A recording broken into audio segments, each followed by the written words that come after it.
So earlier today, I was trying to figure out what kind of video I was going to make, and as I was trying to figure out what video to make, I started setting up my area to get me in the mood to create stuff, and then I realized, hey, I should make a video about what I'm doing right here because I have all these weird little rituals that get me in the mood to create.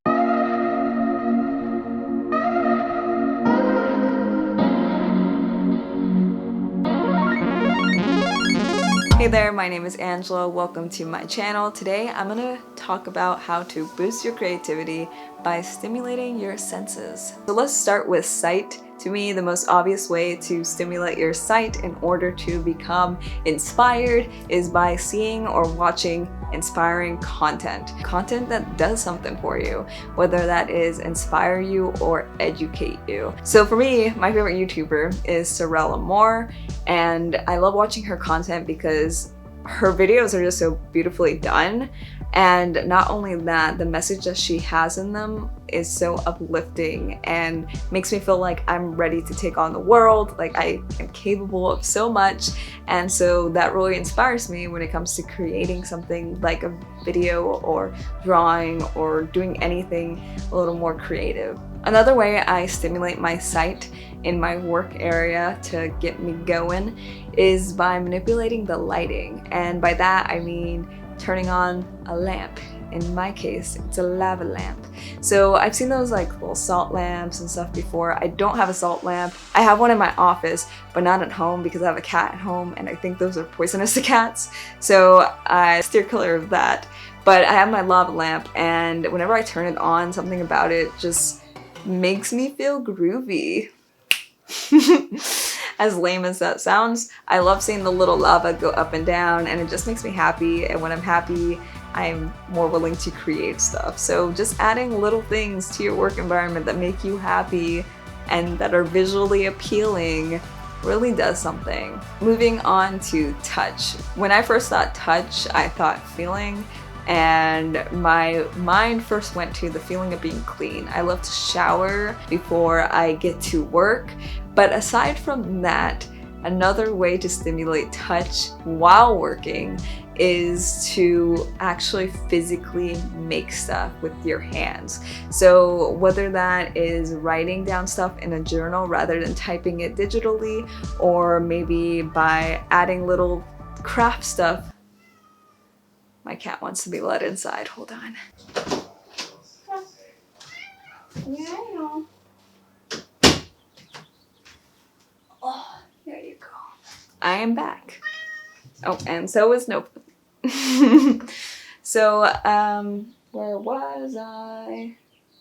Oh, so making stuff with your hands. There's actually a term called analog activities, which pretty much has to do with doing stuff with your hands to really feel connected to your work and to really feel like you're doing something. So if you're stuck, or if you're trying to get in the mood to come up with this awesome idea, then maybe grab a pen and paper and physically write it down, or grab some markers and pencils and make an art project out of it.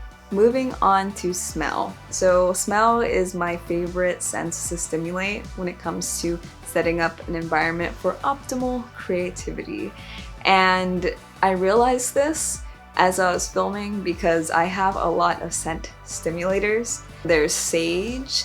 I like to burn sage around my area because it's supposed to cleanse the area from negative energy. I don't know how true that is, but regardless, I love the smell of it and it makes me feel more positive. So I don't care if it's a placebo effect or not.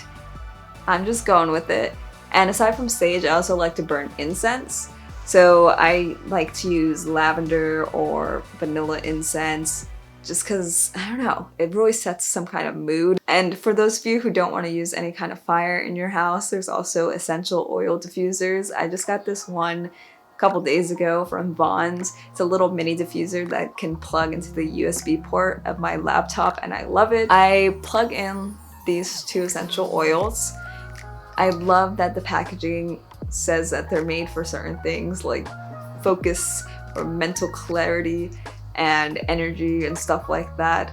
I don't know if it's proven that they do these things, but it just makes me feel good to think that they're doing these things. And aside from putting essential oils into my little new diffuser, something I also have is a little roll-on thing. I don't know exactly what the proper term for this is, but essentially it has essential oils and little crystals inside, and I like to put some on my wrists and rub them together, and that's how I stimulate my sense of smell in order to boost my creativity. When it comes to hearing, my favorite thing to listen to while trying to be more creative is the Productive Morning playlist by Spotify. I like this playlist because it's instrumental, it's really chill, and it just hits the right notes, I guess. If I'm doing something that doesn't require a lot of thought and I don't have a lot of words going through my mind, then I'll listen to a podcast. So my favorite podcast at the moment is Manifestation Babe.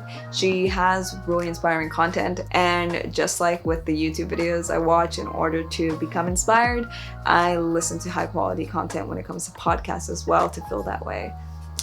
Alright, so the last sense that we have is taste, and I have come to realize that for me personally, I can't snack while I'm doing something because I usually gravitate towards junk food.